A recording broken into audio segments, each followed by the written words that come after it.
El dragón es un ser mitológico que aparece de diversas formas en varias culturas de todo el mundo, con diferentes simbolismos asociados. Hay dos tradiciones principales sobre dragones: los dragones europeos, derivados de las tradiciones populares europeas y de la mitología de Grecia y Oriente Próximo, y los dragones orientales, de origen chino, coreano, japonés, vietnamita y de otros países de Extremo Oriente. Las dos tradiciones china y japonesa surgieron probablemente de forma independiente, pero en su desarrollo se han influido mutuamente. La palabra aparece también en la tradición cristiana. El Apocalipsis se refiere a Satanás como el gran dragón, la serpiente antigua. La primera aparición de los dragones fueron unos amuletos de jade de la cultura Hongshan, en China hace aproximadamente 6.700 años. La palabra dragón deriva del griego dracon o serpiente. La creencia en dragones se sustenta en las diversas tradiciones sobre ellos. Estos aparecen en muchas culturas. Se ha planteado, para darle explicación a este fenómeno, el descubrimiento de fósiles de dinosaurios o de pterosaurios que llevaron a esas culturas a imaginar seres parecidos. A menudo, se ha creído que estos seres seguían vivos, generalmente en lugares lejanos. Durante la época de las cruzadas, era posible encontrar en los mercados y otros lugares de exposición de Europa, restos de dragón, que en realidad eran restos de cocodrilos procedentes de Egipto, Arabia y de países de Asia. En Occidente el simbolismo alrededor del dragón es esencialmente el de la lucha. Sin embargo, la lucha entre el dragón y un héroe o un dios tiene distintos significados. En estos míticos combates el dragón asume dos papeles, el de devorador y el de guardián, que tienen finalmente una sola raíz, el de un ser cósmico en espera, cuya acción implica un cambio del orden universal. Así, en un principio, los dragones fueron devoradores de dioses. Posteriormente los dragones fueron fuerzas a las que se les ofrecían doncellas en sacrificio. No tardaron en concebirse como devoradores de hombres. De todos modos, ese papel no se aleja del de guardián, que implica la espera y el mantenimiento de un orden que preludia una reinvención del universo o el descubrimiento de un lugar sagrado. Justamente porque son guardianes de algo sagrado, simbolizan el puente a otro mundo o la prueba de todo héroe. En ocasiones se distancian las actitudes tomadas en las culturas del mundo frente a la figura del dragón y la lucha que supone, particularmente si se compara la idea de dragón que existe en el Extremo Oriente con la predominante en Occidente. Los dragones orientales son vistos generalmente como seres benévolos, mientras que los europeos son en su mayoría malévolos.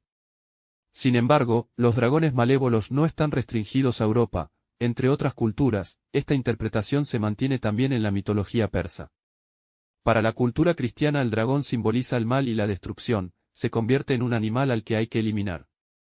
Existen varios ejemplos, como el arcángel San Miguel luchando contra un dragón, o el dragón que se revuelve contra la lanza de San Jorge. Entre las distintas culturas de diversos pueblos, este animal mitológico está cargado de significación emblemática. Por tanto, no existe un solo concepto simbólico relacionado con el dragón. Lo cierto es que existen muchos significados emblemáticos de gran importancia referidos a esta criatura entre los pueblos del Extremo Oriente. En Oriente Próximo, la figura del dragón simbolizaba el mal y la ruina.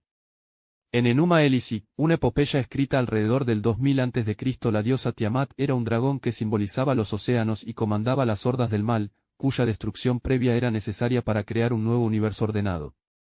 También en la Biblia el dragón representa el mal. En la mitología persa destaca el caso de Asidaaka, un dragón malévolo. En Rumanía, se habla del dragón Getadacio, que tenía cabeza de lobo y cola de serpiente. Esta imagen era empleada en la guerra, ya que en la bandera de Dacia aparece un dragón. En muchas culturas orientales los dragones eran, y en algunos cultos son todavía, reverenciados como representantes de las fuerzas primitivas de la naturaleza y el universo. En Oriente, el dragón siempre se ha considerado una criatura benéfica y un símbolo de buena fortuna. A diferencia de sus congéneres occidentales, los dragones orientales no tienen alas, aunque normalmente pueden volar gracias a la magia. Son más similares en apariencia a la serpiente emplumada de los mitos de los pueblos prehispánicos de Mesoamérica. Un dragón típico de Oriente tiene cuernos de ciervo, cabeza de caballo, cuello de serpiente, garras de águila, orejas de toro y bigotes largos como los de los siluros. En las leyendas chinas hay dragones que vigilan los cielos, o que traen la lluvia, o que controlan los ríos y arroyos. En Japón, donde se les atribuye ser entes sabios, amables y siempre dispuestos a ayudar, los dragones han sido, durante siglos, el emblema oficial de la familia imperial.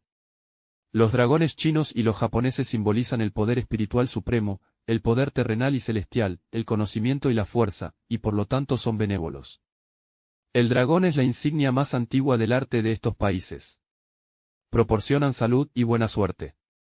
En el Himalaya representan la buena suerte.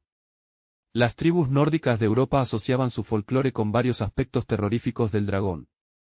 La mitología germana incluye al dragón entre las fuerzas del inframundo. Se alimenta de las raíces de Yggdrasil, el fresno sagrado que extiende sus raíces a través de todos los mundos. Los antiguos escandinavos adornaban las proas de sus barcos esculpiéndolas en forma de dragón. Usaban esta decoración en la creencia de que así asustarían a los espíritus que vigilaban las costas a las que llegaban. También los dragones aparecen en poemas germanos.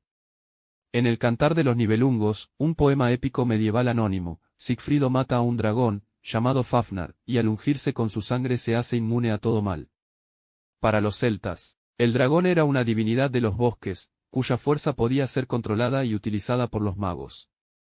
Entre los conquistadores celtas de Britania fue símbolo de soberanía, y durante la ocupación romana de la isla adornó los estandartes de guerra, convirtiéndose en un símbolo heráldico y luego militar. En la mitología griega existen varios dragones que fueron usados por los dioses, o eran temidos por ellos mismos. Para la mitología eslava, el dragón era una de las formas que adoptaba el dios Veles, señor del mundo subterráneo. Los cristianos heredaron la idea hebrea del dragón, que aparece en el Apocalipsis, del apóstol Juan y en otras tradiciones posteriores. En el arte cristiano del medievo simboliza el pecado. Al aparecer bajo los pies de los santos y mártires representa el triunfo de la fe y de los reinos cristianos sobre el diablo. Se presentaban a menudo también como representaciones de la apostasía, la herejía y la traición, pero también de cólera y envidia, y presagiaban grandes calamidades, aunque sirvieron también como símbolos para la independencia, el liderazgo y la fuerza. Otra faceta del dragón en la mitología clásica de la época caballeresca es el dragón como guardián que custodia o secuestra princesas en sus castillos. En torno a los Andes se creía en el poder que ejercían las serpientes del abismo marítimo y de la montaña esplendorosa. Las bestias de la mayor parte de Sudamérica estaban ampliamente relacionadas con enormes serpientes que se remontaban con los orígenes de la humanidad, coincidiendo con otras regiones del planeta. Pero, a diferencia del viejo mundo, estos dragones no presentan unicidad en sus características predominantes, ni en sus actitudes, aun siendo de aspectos semejantes. Tales dragones mantenían una historia de conflictos entre sí que se remonta al primitivo pasado de las culturas americanas. Si te gustó el video, recordá suscribirte.